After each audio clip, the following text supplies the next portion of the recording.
Hey everyone, welcome back for another video. When I created this DOOA Neo Glass Air a few weeks ago, I teased another empty aquarium that I had in the gallery. It's an ADA Mini M, one that I've had for several years now. It was actually my wife's aquarium originally, but she quickly lost interest and I've been keeping it in storage for a while.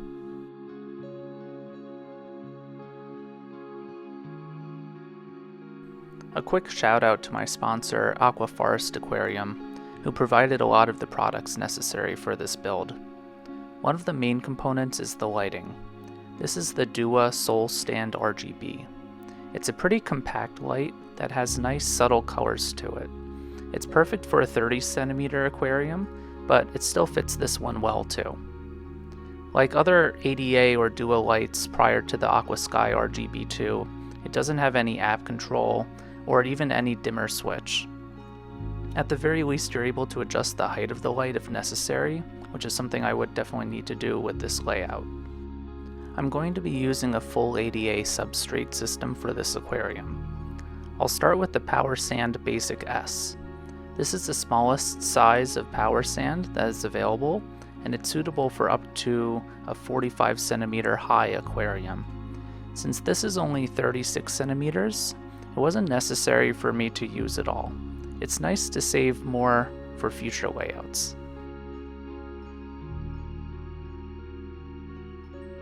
I use a sand flattener to clean up the power sand. This is to keep a clean aesthetic.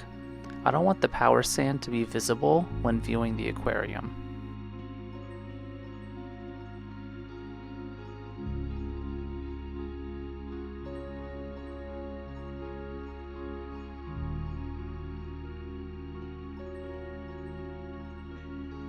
Next, I prepare some of the additives. First, we have Bacter 100.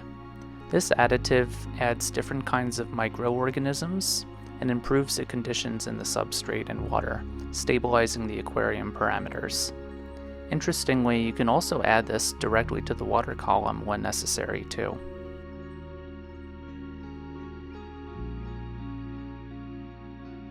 Then I add Clear Super. It's an activated carbon powder mixed with several other nutrients that promote the growth of beneficial bacteria.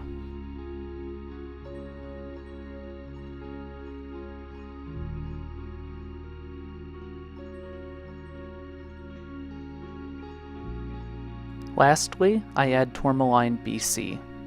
It's a mineral compound that increases root plant nutrition. Maybe one day I should do a video devoted to explaining the substrate system in more detail. Let me know if you'd be interested in that.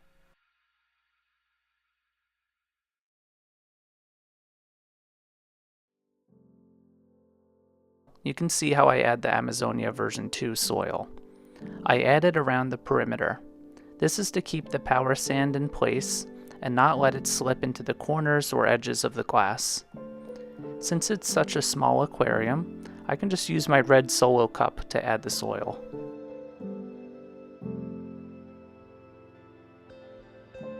Here I accidentally forgot to add some of the soil supplements. It's best to add those root tabs before pouring in the soil. You would just put it directly on top of the power sand. I start adding more to the center to cover the base layer substrate system.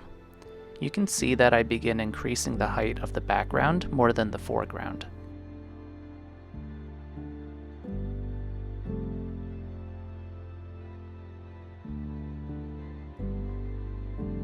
This will be a rock and wood layout, so it won't be necessary for me to create a very high mound in the background like I might do with an Iwagumi layout.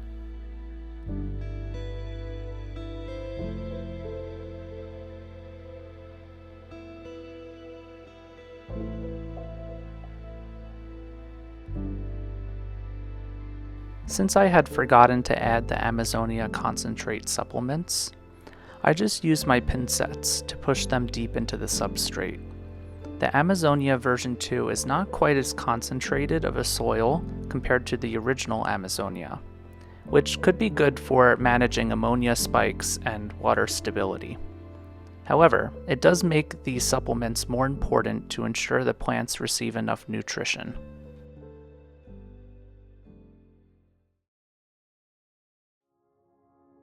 For this hardscape, I'm reusing some driftwood that I used in a previous layout. I'll leave a photo to remind you.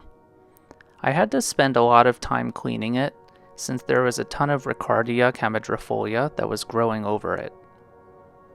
After cleaning it, I also left the wood to waterlog in a bucket of water.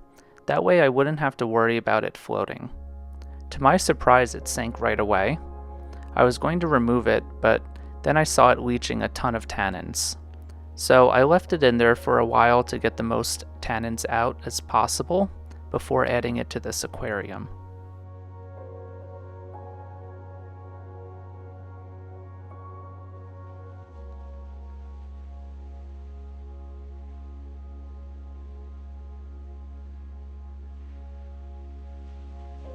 Once again, I practiced building this layout before adding the substrate system. I try not to make a big mess since I don't want the power sand to get mixed up with the Amazonia. I'm using Sansui Stone for this layout. I thought the darker colored wood could blend well with the black lava stone. Unlike the pieces of wood, I didn't have an exact placement in mind for the stones, and I struggled a bit in finding a stone that could help keep the wood in the proper arrangement.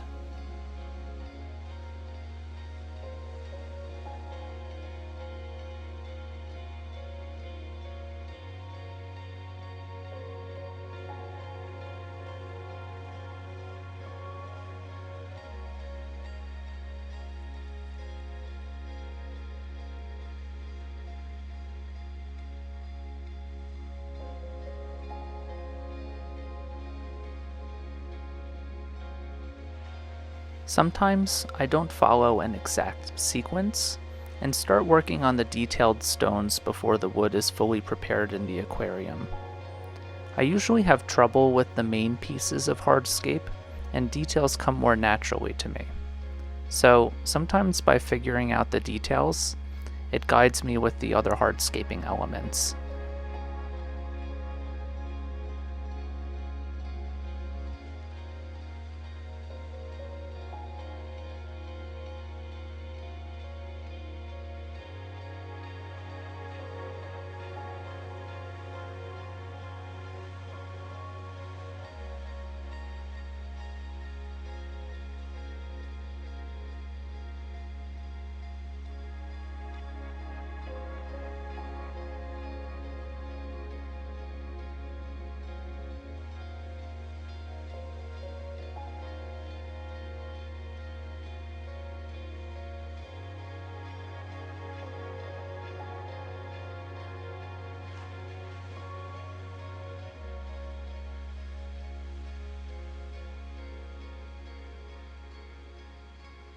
Although plants might partially cover these pieces of driftwood, they add a nice detail to the layout.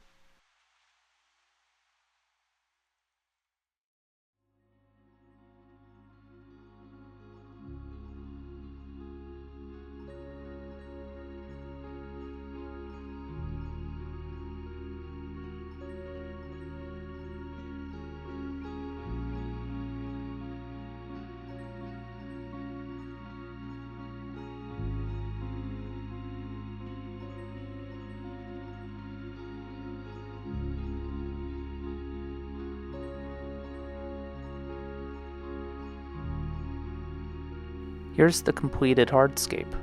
Let me know what you think in the comments below. Considering it's such a small aquarium, I think it still has a strong impact.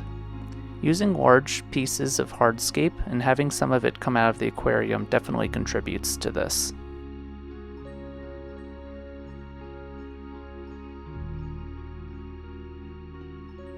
Next time, I'll plant and finish setting up the aquarium. I have a few creative ideas for this one. Thanks for watching, and I'll see you in the next video.